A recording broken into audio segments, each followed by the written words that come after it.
You do not want to stall the engine. Make sure it's in neutral. Then you release the clutch very slowly. If you release the clutch and stall the tractor, you just failed. If you release the clutch and it is in gear, and you feel that, you release the clutch slowly, you feel that tension, you can pull it out of gear, make sure it's in neutral, let off the clutch, and you're okay. Okay. The next thing we'll do is a lights check. The first light you mentioned is the ABS light. We do not have ABS lights on our tractors or our trailers, but you would mention that you're looking for an ABS light. First thing you mentioned, first light you mentioned. You would say the ABS light will flash 3 times. It will then go off. If it does not go off, I've got a brake problem, needs to see a mechanic. It will flash 3 times and go off. Then you want to turn your lights on. On the Freightliner, it's this switch right here, the second row of switches, second toggle switch from the left.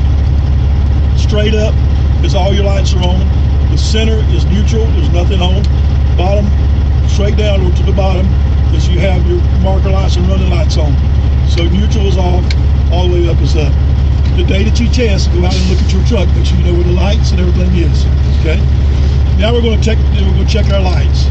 The first light I want you to check is your turn signal. You check your turn signal on. You tell the instructor, I'm looking at my turn signal. On the left, I'm working left to right. My left turn signal is working on the dash. However, would you please check the outside of my tractor on the left front, outside tractor, left side, left rear of my tractor, left side of my trailer, left rear of my trailer to make sure the left turn signal is working. Left front, left middle, left rear. Yes. Middle of the trailer, middle of the trailer, middle of the trailer, and rear of the trailer. Now you go to the right-hand turn signal. My indicator on the inside is working.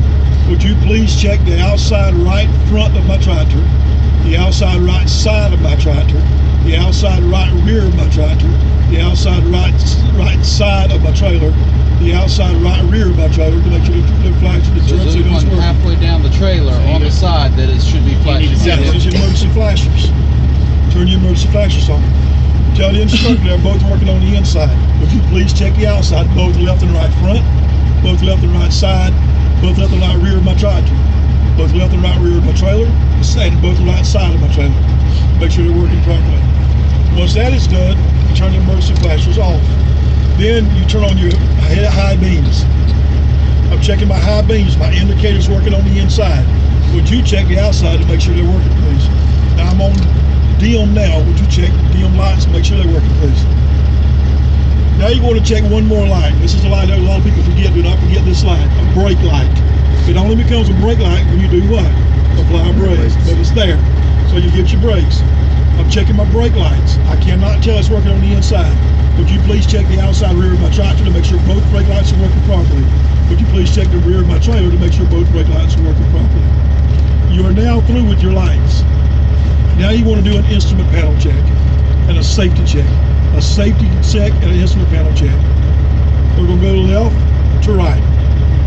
The first thing is a horn. It's on the left-hand side. That's your air horn. The next horn that you're going to use is your city horn, left to right. The next thing you're going to check is your instruments themselves. It says it's written here, oil. The Volvo has the symbol. This has the actual writing itself. I'm checking my oil gauge to make sure it's coming up to operational temperature. I'm checking my water gauge to make sure it's rising to operational temperature. I'm checking my charging system on my voltmeter. Make sure the system is charging between 13 and 14 amps. You do not have to worry about the tachometer. You do not have to worry about the speedometer. I'm checking my air, primary and secondary gauge. The left is the primary, the right is the secondary. I'm checking my primary and secondary air gauges to make sure they're reaching a minimum of 120 to 140 psi's. I'm checking my fuel gauge. The fuel gauge, if it does not work, is a dead line item. I'm checking my fuel gauge to make sure it's registered. You do not have to check your brake pressure gauge. This is the brake pressure gauge. When you hit your brake, you notice it moves. It tells you the amount of air pressure you put into the system. You do not have to check that.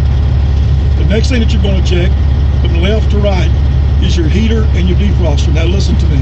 The heater and the defroster are two different items. They both have to work separate of each other. The heater, you simply turn the fan on all the way open. Make sure the fan is working properly. Now you want to check your heater. The heater is just like a car. You check the heater in any position other than the defroster. Any position, 1, 2, 3, 4, 5, 6. Any place you see a defroster symbol, that is your defroster. You understand what I'm telling you?